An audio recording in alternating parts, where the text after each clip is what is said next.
경기도 수원에 가면 방화수류정이라고 하는 곳이 있습니다. 아마 이름 자체는 좀 생소하실 텐데 방화수류정이라고 하는 곳이 있어요. 수원화성이라고 하면 많이 들어보셨죠? 수원화성의 어떤 성곽 길을 이렇게 걷다 보면 만나게 되는 곳이 방화수류정이라고 이렇게 되어 있는 건물이 하나 있습니다. 굉장히 아름다운 건축물이에요. 그래서 그 주변에 특별히 그 경관이 굉장히 좋아서 특히 해질녘쯤 가면은 정말 멋진 모습을 볼 수가 있습니다. 이 호수 위에 호수가 주변에 있거든요. 호수가 작은 호수가 있고 그 위에 언덕 위에 성벽들이 이렇게 나란히 이렇게 그 능선 따라서 그렇게 있고 거기에 넓은 잔디밭도 앞에 있고 그래 가지고 아이들도 많이 와서 놀고 또 저녁쯤 되면은 많은 연인들도 오고 또 많은 시민들이 와서 그곳에서 이렇게 좀 여유 있게 시간을 즐기는 모습들을 볼 수 있는 그런 곳입니다. 거기에 그런 모습만 보이는 것이 아니라 멀찌감치 또 수원에 있는 것이기 때문에 또 높은 빌딩 같은 것들도 보이고 하니까 뭔가 묘한 조화를 이루는 그런 곳이 바로 방화수류정입니다. 저희도 몇 년 전에 이제 가족과 함께 아이들 데리고 거기를 간 적이 있는데 아주 만족했던 기억이 있습니다. 볼거리도 참 많이 있고 또 내려와서 그 주변을 이렇게 돌아다녀도 이제 새롭게 거리를 조성하고 또 가꾸어 놔서 되게 이 예술하시는 분들이 많이 오셔서 거기서 이렇게 좀 갤러리도 여시고 또 카페나 이런 것도 운영들 많이 하셔서 거기 동네가 굉장히 아름답습니다.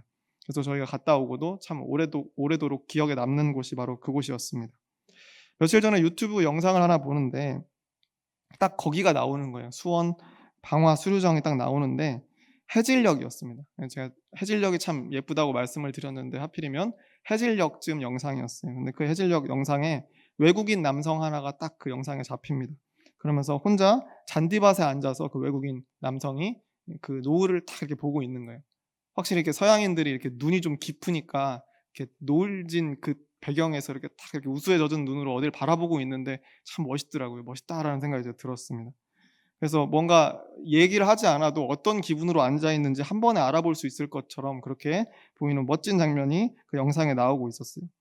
그래서 그 모습을 이 영상을 찍는 사람은 사진 작가인데 우리나라 사진 작가인데 멀리서 이렇게 그 사람의 그 모습을 풍경을 찍어 준 다음에 그 자리에서 이게 사진으로 인화를 해 가지고 선물로 주는 이제 그런 콘텐츠를 하는 그런 이 사진 작가였습니다. 그래서 그걸 영상으로 지금 담아 놓고 있는 거죠. 그래서 그 외국인 남성에게 가서 그 사진을 건네면서 인사를 합니다. 그래서 "아 이거 내가 멀리서 당신의 모습이 너무 풍경이랑 잘 멋지게 어울려서 사진을 찍었습니다."라고 하면서 선물로 주는 겁니다. 그랬더니 고맙다고 이야기하면서 그러면서 이제 이야기를 한번 나눠 보는 거죠. "한국 여행은 어떠하냐? 여기 어떻게 오게 됐냐?" 뭐 이런 이야기들을 물어보는데 그 대답들이 다 너무 긍정적이에요. 막 "너무 만족스럽다. 한국 여행이 너무 만족스럽고 모든 사람들이 참 친절하다. 그리고 내가 가는 어디를 가더라도 다 아름답다. 그래서 이 잔디밭에 앉아 있는 것도 전혀 그냥 계획 없이 여기가 어떤 곳인지 알고 내가 앉아 있는 게 아니라 그냥 걷다 보니까 도착한 곳인데 '이렇게 아름다울 수가 있는가.'라고 생각하는 그런 차였다."라고 그렇게 말을 하는 겁니다. 그 말을 다 듣고 있었던 그 우리나라 사진 작가는 듣다가 뭔가 그 발길 가는 대로 갔더니 이렇게 아름다운 곳이 나왔다라는 그 지점에서 뭔가 마음에 감동이 있었나 봐요. 그래서 외국인한테 그렇게 이야기를 합니다. 자기도 그렇게 좀 아무 것에도 얽매이지 않는 당신과 같은 그런 자유로운 여행을 한번 해 봤으면 좋겠습니다라고 그렇게 이야기를 하는 거죠. 자신은 여행을 가기는 가는데 왜 해외로 여행을 가게 되더라도 그렇게 자유롭게 즐기지는 못하는 사람이다라고 그렇게 사진 작가가 이야기를 한 겁니다. 그 사진 작가의 말을 이렇게 유심히 듣던 외국인 남성이 웃으면서 아무렇지도 않다는 듯이 지나가는 말로 이런 질문을 하나 던졌습니다. 그게 바로 이겁니다. "무엇이 당신을 붙잡고 있나요?" 라고 질문했습니다. 무엇이 당신을 붙잡고 있나요? 어려운 질문 아닙니까? 무엇이 그렇게 당신을 붙잡고 있나요? 여운이 오래 남는 그런 질문이기도 합니다. 이 길지 않은 영상이거든요. 1분 안에 있는 그 쇼츠 영상이라 그래서 1분 동안에 이렇게 담긴 그런 영상인데 이 짤막한 영상이 현재 611만 회의 조회수를 기록하고 있습니다. 유명한 사진 작가라고 이야기하기에는 그렇게 막 그런 분은 아니었습니다. 그럼에도 이 영상 하나가 그렇게 많은 사람들에게 인기가 있는 거죠. 댓글이 2,000 개가 넘습니다. 근데 모두가 이 질문 하나가 던지는 깊은 여운 때문에 스스로를 돌아보는 그런 시간을 가졌다라는 그런 내용들로 2,000개 이상의 댓글이 이 안에 달리고 있는 거죠. 무엇이 당신을 붙잡고 있나요? 그 노을 지는 그 배경 가운데에서 이 들려오는 질문 하나가 그냥 지나가는 질문처럼 막 얼굴 클로즈업 딱 해가지고 이렇게 한 게 아니라 그냥 지나가는 질문 속에 있는 거예요. 무엇이 당신을 그렇게 붙잡고 있습니까? 이게 쉽게 대답할 수 없는 그런 질문 아니겠습니까? 특정한 사람에게만 어려운 질문이 아니에요. 이 질문을 처음 들었던 그 사진작가, 영상을 찍던 사진작가에게만 해당되는 말이 아닙니다. 누구에게나 무엇이 당신을 그렇게 붙잡고 있습니까? 라고 물어보면 말문이 순간적으로 턱 막히게 됩니다. 우리의 일상이라고 하는 것은 물론 소중하지만 매일 반복되는 삶을 가만히 바라보고 있으면 너나 할 것 없이 우리 모두는 무언가에 붙잡혀서 좀 자유롭지 못한 삶을 살고 있는 것처럼 보이기 때문에 그렇습니다. 마치 어렸을 적에 꼬리에 실이 묶인 잠자리 같다라는 생각을 가끔 제 스스로 해볼 때가 있습니다.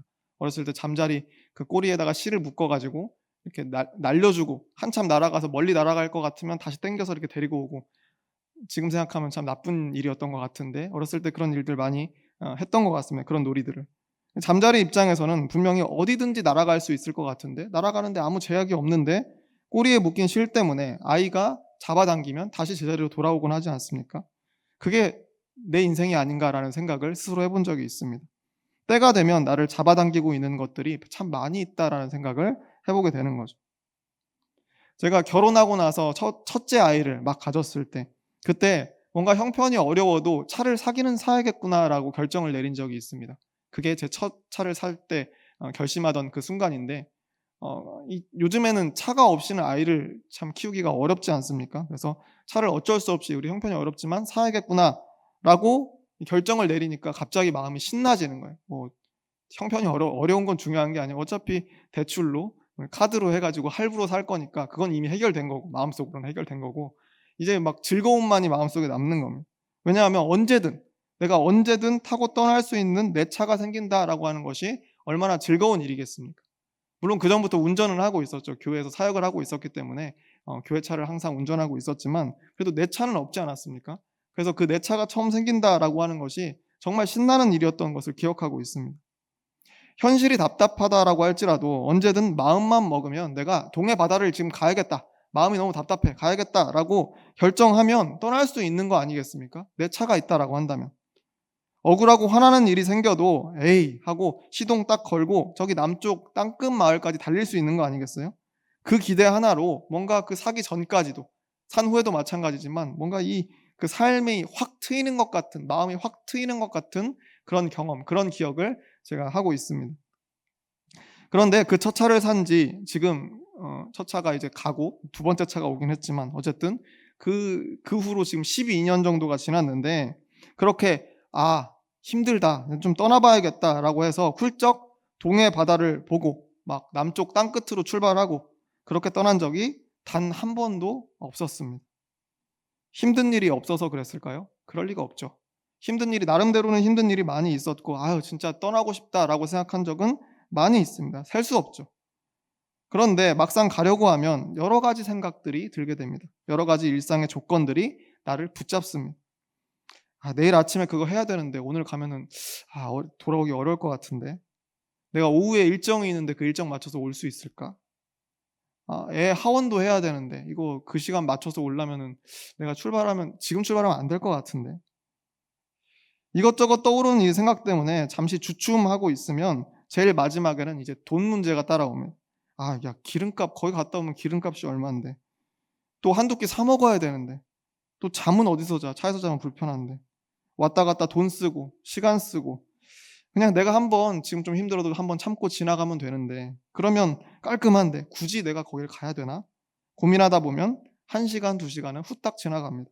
그러고 나면 한숨만 쉬다가 그냥 못 갑니다. 훌쩍 떠난다라고 하는 거, 차 시동만 걸고 페달만 밟으면 되는 간단한 일입니다. 누구나 할 수 있는 것 같아요. 차가 없어도 상관없습니다. 버스 타고 가면 되고 기차 타고 가면 됩니다. 비행기 타고 배 타고 갈 수 있는 곳은 너무나 많이 있습니다. 그냥 걸어가도 되는 거죠. 자전거 타도 되고. 분명 누구나 떠날 수 있지만 실제로 그렇게 훌쩍 떠날 수 있는 사람은 많지 않다라고 하는 것을 우리 모두가 알고 있습니다. 우리는 무언가에 묶여 사는 존재이기 때문에 그렇습니다. 그런데 오늘 본문 속에서 보면 예수님의 제자 베드로가 이런 말을 합니다. 27절 상반절 말씀인데 이렇게 되어 있습니다. 이에 베드로가 대답하여 이르되 보소서 우리가 모든 것을 버리고 주를 따라싸운대. 우리가 모든 것을 버리고 주를 따라싸운대 라고 그렇게 이야기합니다. 일단 자신들은, 이 베드로와 제자들은 모든 것을 버리고 예수를 따랐다라고 분명히 이야기하고 있는 겁니다. 예수님을 따르는 것을 하나의 여행으로 우리가 생각해 본다면 자신들을 붙잡던 삶의 그 많은 조건들을 버리고 과감하게 이 제자들은 예수님을 따라왔다라고 고백하고 있는 겁니다.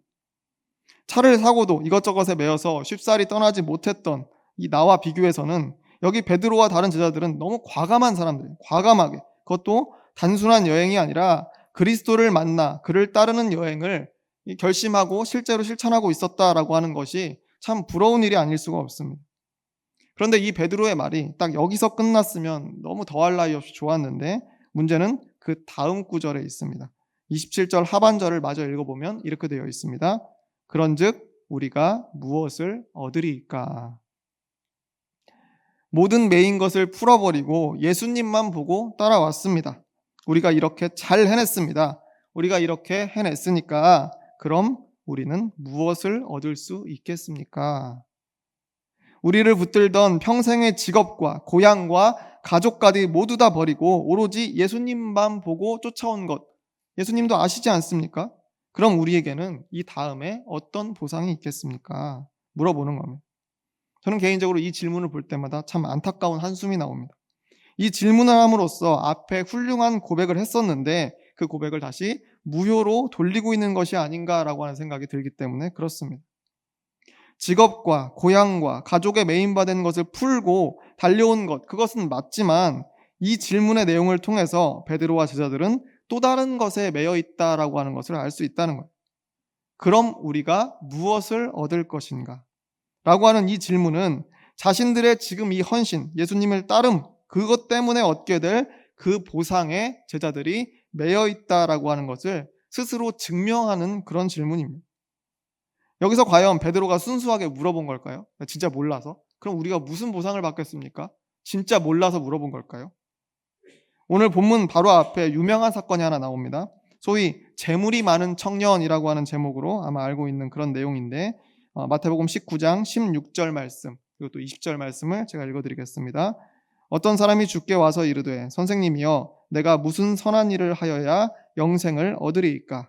그 청년이 이르되 이 모든 것을 내가 지키었사온데 아직도 무엇이 부족하니까? 라고 이렇게 물어보는 장면. 이게 바로 오늘 베드로가 질문하는 바로 앞에 있었던 그런 내용입니다. 우리 잘 아는 내용이죠. 이 이야기를 요약하면 계명을 잘 지켜서 행하면서 살아왔던 청년이 하나 있었는데 그 청년이 예수님을 찾아와서 확인받고 싶어하는 그런 이야기입니다. 무엇을 확인받고 싶어 합니까? 자신이 영생을 얻을 만한 조건을 갖춘 사람인지 그것을 확인받고 싶어하는 사람의 이야기라는 거예요.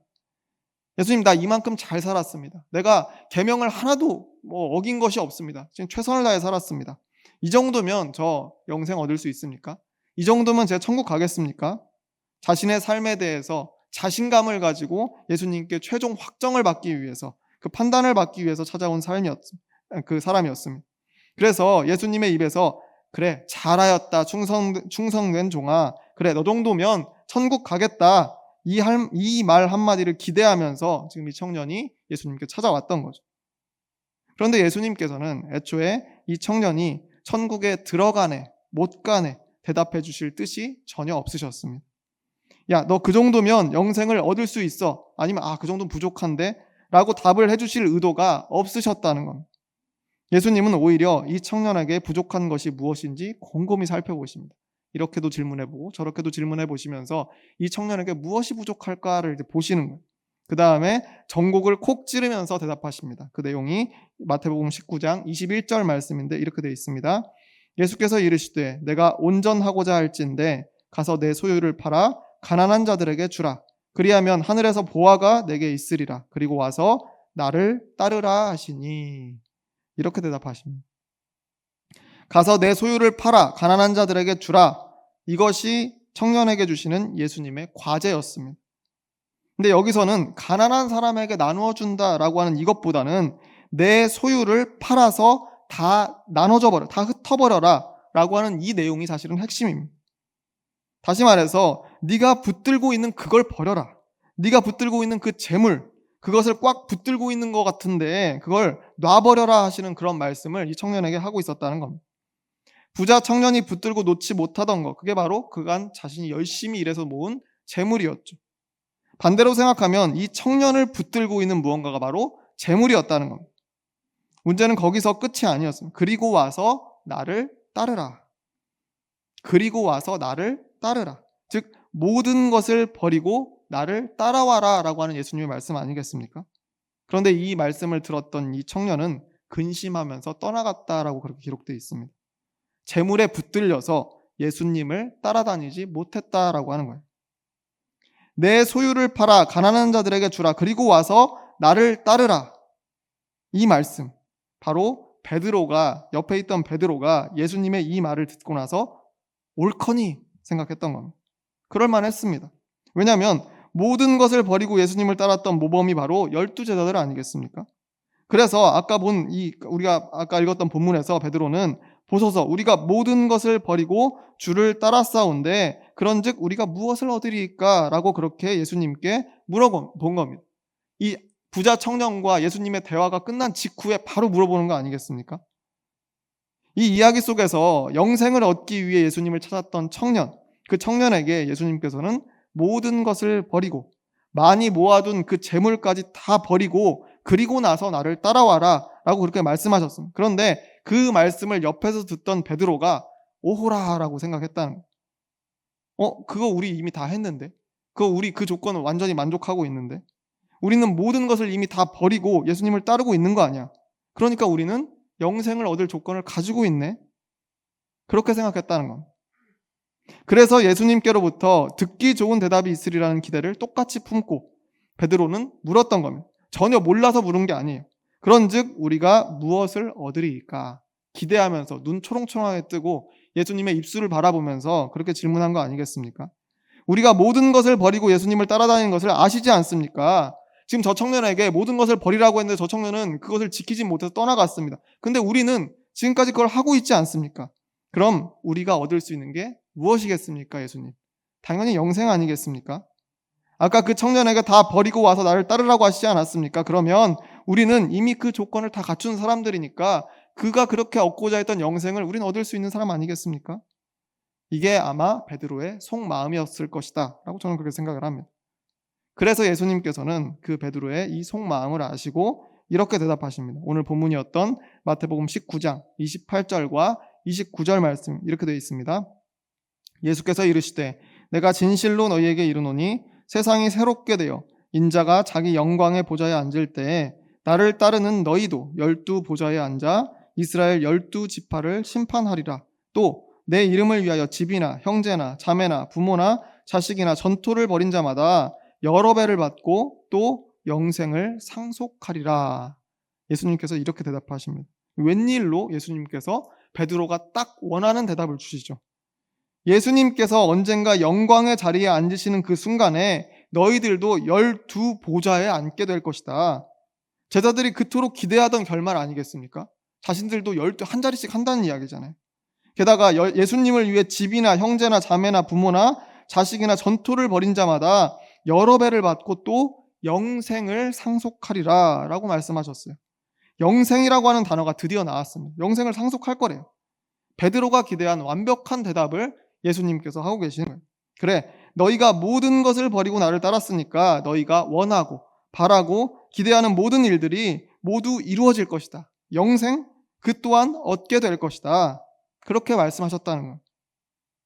여기서 말씀을 딱 그치셨으면 참 베드로에게는 더할 나위 없이 좋은 그런 결말이었을 텐데 이 뒤에 예수님께서 한마디를 덧붙이십니다. 그 내용이 참 기가 막힙니다. 30절 말씀인데 이렇게 되어 있습니다. 그러나 먼저 된 자로서 나중되고 나중된 자로서 먼저 될 자가 많으니라. 그러나, 이 그러나라는 이 단어가 참 사람의 마음을 들었다 놨다 하지 않습니까? 그러나 먼저 된 자로서 나중되고 나중된 자로서 먼저 될 자가 많으니라. 이게 무슨 말씀입니까? 영생을 얻은 줄로 생각하는 사람, 천국에 다 들어간 것으로 생각하는 사람, 그런 사람이 바로 먼저 된 사람이죠. 그렇지 못한 사람, 자격이 덜 돼서 조건이 덜 갖춰져서 천국에 들어가지 못할 것 같은 사람, 그런 사람이 나중된 자죠. 이 순서가 바뀌는 일이 생길 거라는 거예요.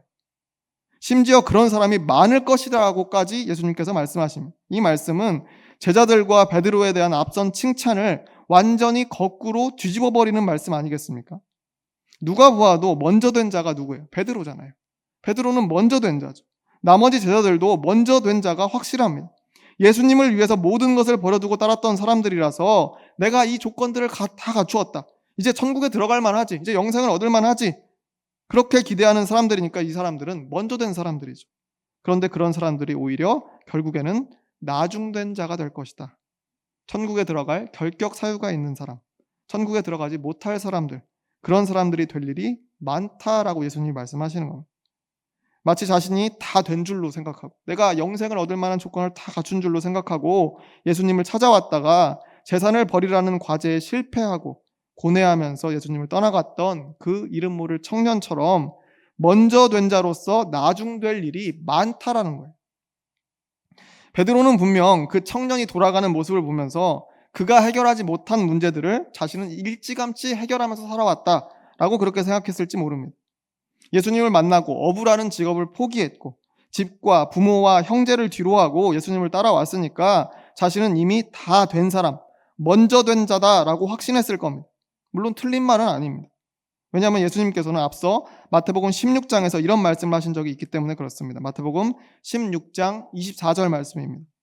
이에 예수께서 제자들에게 이르시되 누구든지 나를 따라오려거든 자기를 부인하고 자기 십자가를 지고 나를 따를 것이니라. 이렇게 분명히 말씀하셨거든요. 자기를 부인하고 예수님을 따라오라.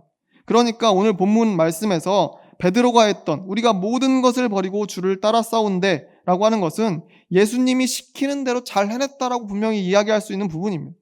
그래서 그런지 예수님도 오히려 베드로의 말을 더 풀어서 길고 자세하게 되짚어 주셨습니다.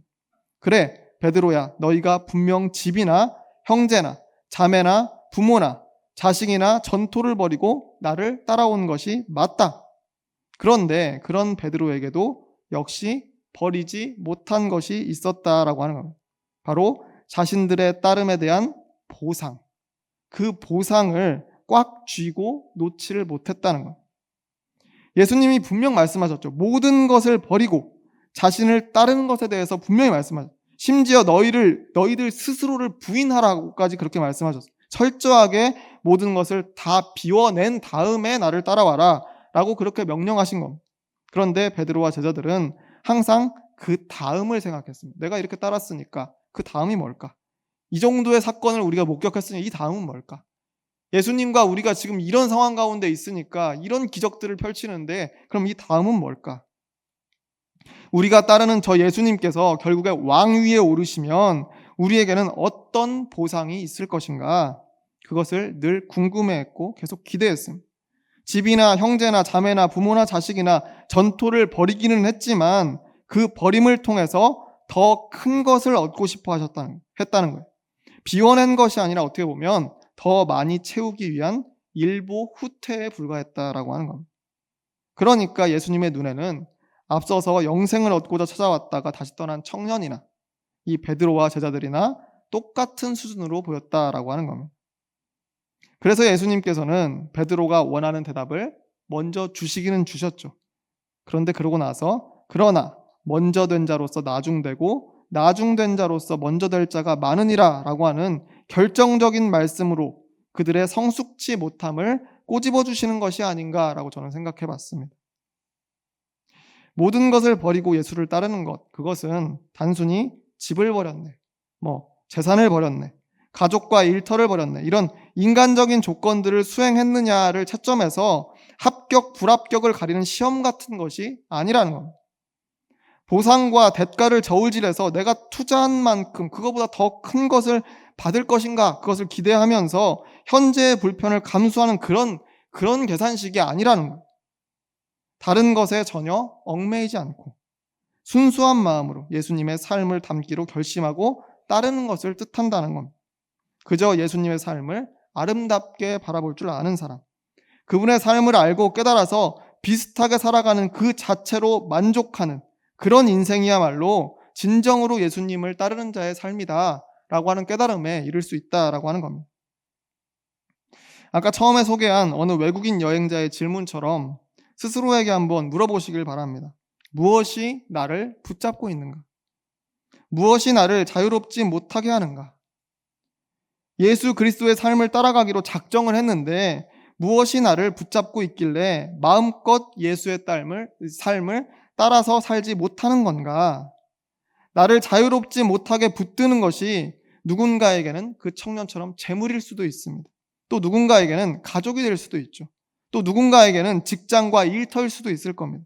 혹은 베드로처럼 내가 이렇게 믿어서 뭘 얻게 되지라고 하는 보상일 수도 있겠죠. 그런데 분명히 예수님께서는 오늘 성경을 통해서 거듭 말씀하고 계십니다. 모든 것을 버리고 집이나 형제나 자매나 부모나 자식이나 전토를 버리고 심지어 자기를 부인하고 따라오라 라고 하셨다는 것, 그것을 우리는 꼭 기억해야 될 줄로 믿습니다.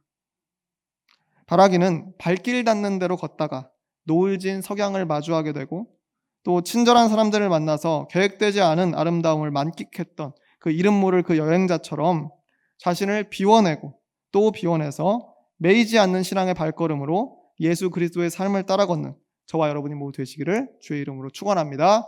기도하겠습니다.